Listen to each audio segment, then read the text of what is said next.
नमस्कार दोस्तों, मैं लंकेश रावत स्वागत करता हूं मेरे YouTube चैनल में आप सभी का। मैं आज आप लोगों से बात करने के लिए आया हूं। मुझे तो बहुत सारी चीज़ों का बुरा लगता है। मैं समय समय पर अपने वीडियोस आप लोगों के सामने लाता रहता हूं, सिर्फ कुछ चीज़ों से अवगत करवाने के लिए। जैसे कि मैं अभी आप लोगों से बात करने के लिए आया हूं कि कमी जो लोग कांग्रेस को ज्वाइन करते हैं उनके अंदर दुनिया बोलती है कि कोई ना कोई कमी है, कोई ना कोई कमी है। वो उनके अंदर कमी नहीं है। वो क्या होता है कि भाई जो पार्टी की जो विचारधारा है, जब आप किसी पार्टी का या किसी का भी अनुसरण करते हैं तो आपको उसकी विचारधाराओं से सहमत होना पड़ता है। और जब विचारधारा जिसने पार्टी बनाई वहीं से वो सालों पुरानी विचारधारा एक चली आ रही है, तो उसका असर पार्टी ज्वाइन करते ही लोगों के अंदर आ जाता है। क्योंकि अभी मैंने लेटेस्ट के अंदर मेरे कुछ जानकार थे, उनसे मेरी बातचीत हो रही थी, ऐसे ही संवाद हो रहा था।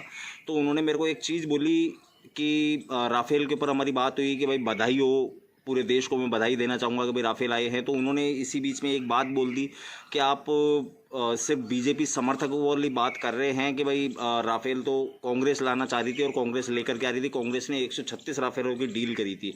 तो मैंने उनसे यही चीज़ बोली कि भाई ये कम से कम 36 तो लेकर के आए हैं। आप उन 100 को छोड़िए, आप लोग तो एक नहीं ला पाए थे। मैं कांग्रेस की बात कर रहा था उनसे कि भाई कांग्रेस तो एक नहीं ला पाई, आप ये कम से कम 36 तो लेकर के आए हैं। आज देश उस मजबूती की कगार पर तो खड़ा हुआ है। इस तरीके से तो नहीं कर रहे हैं जैसे अशोक गहलोत। अब उन्होंने एक नया ही वो कर दिया है कि भाई हमारा सत्र 14 तारीख से चालू होगा, तो अभी 14 दिन के लिए और हम हमारे एमएलए और मंत्रियों को लेकर के जैसलमेर जा रहे हैं। मुझे एक चीज़ बताइए कि इस तरीके से जनता के पैसों का दुरुपयोग कब तक करते रहेंगे? क्योंकि जो चार्टर प्लेन यहाँ जयपुर से जैसलमेर ले जाने के लिए यूज़ हुए हैं, उनके अंदर जो ईंधन खर्च हुआ होगा वो भी तो देना पड़ेगा। मेरे को एक चीज़ बताइए कि मैं तो जनता से, आप लोगों से जो ये सुन रहे हैं और कभी सुनेंगे, मैं उन लोगों से पूछना चाह रहा हूँ कि अभी, मैंने पहले भी ये चीज़ें बोली हैं कि अभी आपके आसपास का या कोई बड़ा नेता आप लोगों को आकर के बोल दे कि भाई आप लोगों को कोई रैली के अंदर हमारे साथ में चलना है, किसी चीज़ की आवाज़ उठानी है, तो आप उसकी आवाज़ को बुलंद करने के लिए तो जा सकते हैं। अपने घर परिवार, बीवी बच्चे, माँ बाप सबको छोड़ करके चले जाएंगे।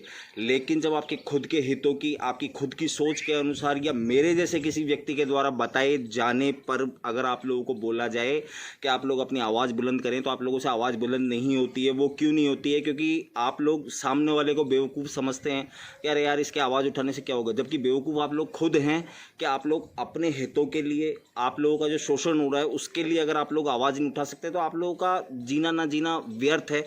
बाकी आप लोगों की इच्छा, मतलब वो होता है ना कि कचरा पड़े पड़े सड़ता रहता है, वो वाली कहानी है कि मतलब इतनी जनता है, कोई नहीं सुन रहा है, कोई नहीं समझ रहा, कुछ लोग आवाज़ उठा रहे हैं तो बढ़िया है। वो लोग अपने जीवन के अंदर कम से कम मरते टाइम ये तो सोचेंगे कि हमने कुछ तो अच्छा किया था, कुछ तो लोगों को जगाने की कोशिश करी थी। और जो ऐसे ही कचरे की तरह से बैठे हुए हैं, सड़ रहे हैं, वो सड़ते रहो, कोई फ़र्क नहीं पड़ता है। क्योंकि प्रदेश, मैं राजस्थान प्रदेश की बात कर रहा हूँ कि राजस्थान प्रदेश को गहलोत सरकार, कांग्रेस सरकार लूट करके खा रही है। अब इन लोगों के खिलाफ आवाज़ उठाने का समय आ गया है। ये लोग वहाँ जैसलमेर जाकर के बैठे हैं, जैसलमेर के अंदर भी उतना ही खर्चा होगा जितना यहाँ जयपुर के अंदर हुआ है होटलों में रहने का। मतलब अब गहलोत सरकार, कांग्रेस सरकार को, मेरे को ऐसा लग रहा है कि साफ साफ दिख रहा है कि उनका दोबारा सरकार बना पाना ना केंद्र में ना किसी भी राज्य के अंदर मुमकिन नहीं है। तो शायद वो लोग ये देख रहे हैं कि भाई हम जनता को जितना आहत कर सकते हैं, जितना हम लोग उनको घात पहुंचा सकते हैं, पहुंचाते हैं। क्योंकि अभी की जो उनकी रणनीति है वो यही दिखाने में लगे हुए हैं कि भाई हमें सिर्फ और सिर्फ अपनी सरकार बचाने से मतलब है कि जितना उनका कार्यकाल बाकी है, 3 साल 4 साल 5 साल, जो भी 3 साल 4 साल का कार्यकाल बाकी है, उस कार्यकाल को वो लोग मतलब अपने मंत्रियों के अंदर, अपने विधायकों के अंदर ये डालना चाहते हैं कि चाहे हमारी सरकार बने ना बने, लेकिन उन लोगों को ये समय याद रहे कि 2020 का वो कोरोना महामारी का टाइम, जिसके अंदर लोगों को सरकार की ज़रूरत थी, लोगों को अपने चुने हुए उन नुमाइंदों की ज़रूरत थी जो उनके लिए कुछ काम करें, कुछ उनकी व्यवस्थाओं का ध्यान रखें। लेकिन वो ना करके हम लोग वहाँ होटलों के अंदर बैठे और हमने 5 स्टार होटलों के मज़े किए हैं। यही चीज़ मैं जनता से बोलना चाहूँगा कि जब ये चीज़ें, मैं एक आम आदमी होकर के, एक शायद ये सुनने वाले हो सकता है मुझसे बड़े भी हों, मुझसे भी छोटे भी हों, कि मतलब जब मैं सोच सकता हूँ तो आप लोग क्यों नहीं सोच सकते? कभी बैठ करके सोचें कि किस तरीके का आप लोगों का हनन हो रहा है, आप लोगों को मतलब आर्थिक परेशानियां दी जा रही हैं, आप लोगों को मानसिक तौर पर परेशानियां दी जा रही है, और आपके भविष्य को सबसे बड़ी परेशानी दी जा रही है कि आने वाला भविष्य आप लोगों का कितना अंधकार वाला होने वाला है।